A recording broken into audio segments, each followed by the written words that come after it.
Tim in Nebraska, listening on 590 AM in Nebraska. Morning, Tim. I love your guys' show. I listen to it all the time. Don't be Chiefs bandwagon guys. Jump on them early because they are the team.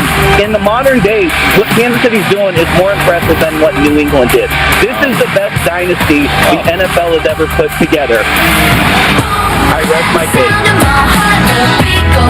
We are on Sportsmanlike here on ESPN Radio. ESPN2, we are presented by Progressive Insurance. You can be a part of Unsportsmanlike Nation on the Dr. Pepper call line at 888-SAY-ESPN. That's 888-729-3776. ESPN Nation presented by Dr. Pepper.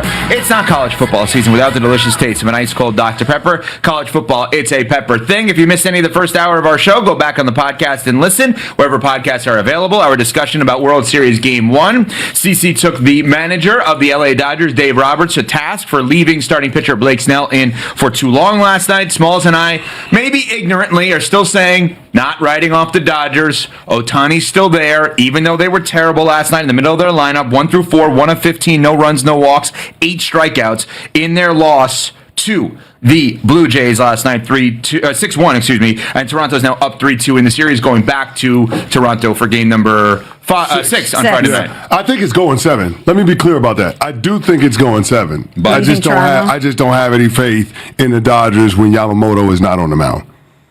Zero belief that the Dodgers are going to be able to pull this off. Wow, 0. They can't hit. Is that important? It kind of is, right? It kind of is. Like the beauty of what we saw from the Blue Jays last night is that they had a clear plan, right? 21 Savage had a great 3-pitch mix, but that's only part of the story. The Blue Jays went into last night saying, oh, Blake Snell, you want to talk about how you need to have fastball command coming off of your first World Series start? Okay, cool. We're going to sit dead red, and we're going to ambush you at the beginning of the game. Blake Snell, after he gave up those first 2 home runs, went 22 straight pitches without throwing another fastball because they was on his ass. Like Canada is to you. Exactly. They was on him. It is a focus that we're seeing from the Blue Jays that makes it hard for me to believe that the Dodgers are going to figure out a way to best them now that this team is this close to being able to win a World Series title. Yeah, I hear you, but I still believe in Shohei Ohtani, Freddie Freeman, and their plethora of stars to find a way. Okay. I agree. Plethora is not the word of the day. That better not have been. Desert thirsty for a hit right now, those guys. That's what we were saying about Ohtani earlier in the postseason, and then guess what happened? That's true. Maybe it's a perfect time for him. Huge week for us, by the way, also. Halloween is tomorrow. We have a costume. That we do. But we also have something else.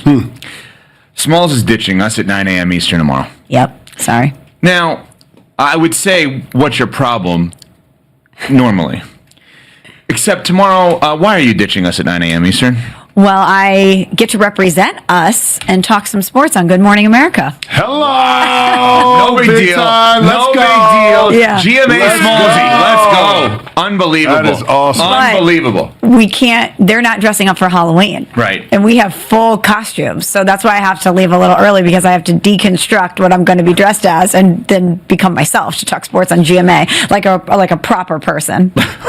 So Smalls will be an improper person on our show. Yeah. And then a proper person on GMA. So congratulations. That is amazing. And then we have the marathon on Sunday. And then the marathon on Sunday. Pretty big couple 3 days for me. Unbelievable week for you. Congratulations. Thank At you. M. Smallman, by the way, for those who want to donate still to the V Foundation. Please do. Which Smalls is running on behalf of. And thanks to Gamebridge and everybody involved in that.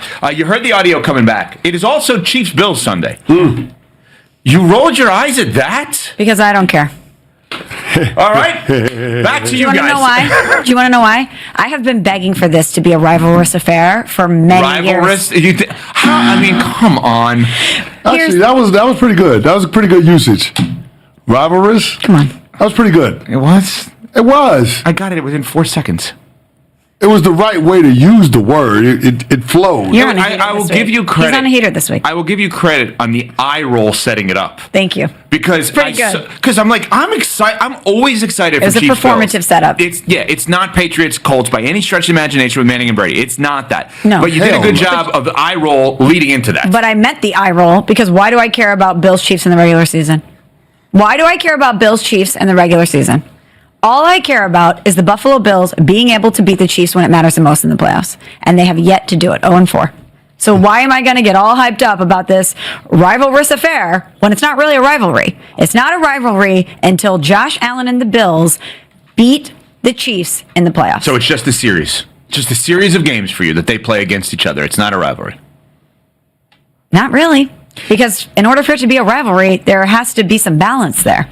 So Louis Riddick, ESPN NFL analyst, former player and executive, of course, in the NFL, was on Get Up with Greeny, 8 a.m. Eastern, Monday through Friday on ESPN, and had this to say about the Chiefs-Bills game. I can assure you this. Brandon being the general manager, every single thing that they have done since Patrick Mahomes came onto the set is designed to try and beat Kansas City. Yes. And it usually starts with pass rush because they know that that's what they need the most of. That's why they had acquired Von Miller. Yep. That's why they went out and got Joey Bosa. Every single guy that they bring onto this roster on the defensive side is how can we neutralize number 15? I think them losing this game in Buffalo this year to this football team, meaning the Chiefs, given how they started the year, although they are on the come up right now, I think it'd be a devastating blow to them, quite honestly. Yeah. Because look, we know that the postseason is what matters with Buffalo, but every battle against Kansas City is very telling. It's a measuring stick game every single time. Every time.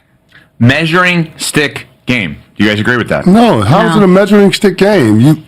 You beat them 4 times in 5 regular season matchups, and that has translated to you getting bounced from the playoffs 4 times by them. That's right. So you can beat them in the regular season, but you can't beat them in the postseason. How is it a measuring stick game? What if the reverse happens? Do you think any differently? If the Chiefs win, you're like, oh, well, maybe the reverse happens this year? Or you're just like, no. Okay, so you don't even go to that place. No, but I think what it can do for the Buffalo Bills is shed light on exactly what they need to tweak, what they need to improve on ahead of next week's trade deadline. Because I said it needs to be an arms race in the AFC East with the Bills and the Patriots, because those two teams are going to be going back and forth in terms of who's going to give themselves the best chance to be able to host a home playoff game. You just said something very interesting that triggered a thought.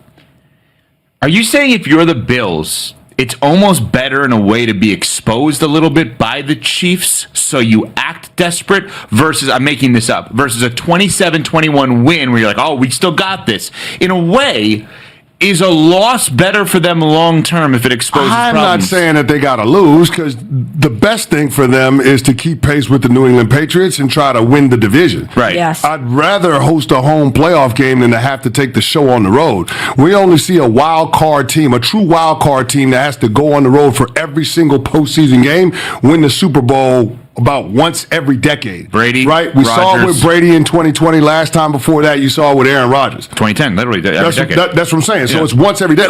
So the path to being able to win a championship, which the Buffalo Bills should be squarely focused on, right, has to go through being able to win your division first, and that's not going to be as easy as we all thought before the start of the season. So let me re-ask it this way. Let's forget result as it relates to score.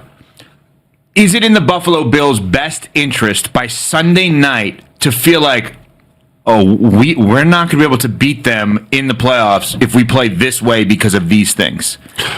Yes. Forget result, just game tape. They just watch like, oh, we're screwed here. This is reconnaissance if you're Brandon Beane, their general manager for the Buffalo Bills. What do we need? What do we need to tweak in order to be a championship caliber ball club? We're already a really good ball club. The floor is going to be at a certain level just because we have the reigning defending MVP.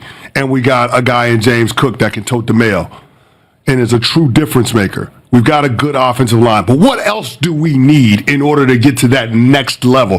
And for me, it starts on the defensive side of the ball. They need help up front. Mm-hmm. They need help on the back end. Ed Oliver's got the pec injury. Who knows what happens with him? You got Daquan Jones still out with the calf, another defensive tackle that's a big-time player, big-time leader on that team. And then the back end of that defense is sketchy, to say the least. Now, listen, I would not be surprised if the Buffalo Bills make several trades because they need help in several areas in order to get to the point where I believe they can make a run at getting to Super Bowl 60. They're the team I picked yesterday that I said needs to be the most aggressive at the trade deadline. No doubt. No doubt. You have Josh Allen playing at an MVP level. You need to make sure that you're pushing all the chips in now. You cannot waste this window. This is more about the Buffalo Bills than it is the Kansas City Chiefs. Totally agree. And maybe it always is in every single one of these games because the Chiefs are perennial contenders. They're always in the conference championship game. They're always in the Final Four, and more often than not, they're in Super Bowls. Maybe it's always been about the Buffalo Bills when it comes to this regular season matchup, but this year it needs to be a little bit different. Even if the result is the same and they win, they need to make moves in order to become a more complete team so that they have a different result once they get to the playoffs. So we have a Bills-Chiefs rivalry or series. That's about the teams, right? And you guys have sat there and said, and I agree with you, hey, this is more of a series than a rivalry, because if you don't beat them in the playoffs, it's not a rivalry. What about the quarterback aspect of it with Mahomes and Allen? Because there's another interesting part of this as we get ready for Bills-Chiefs this weekend. We will get to coming up after Cece has this from Venmo. This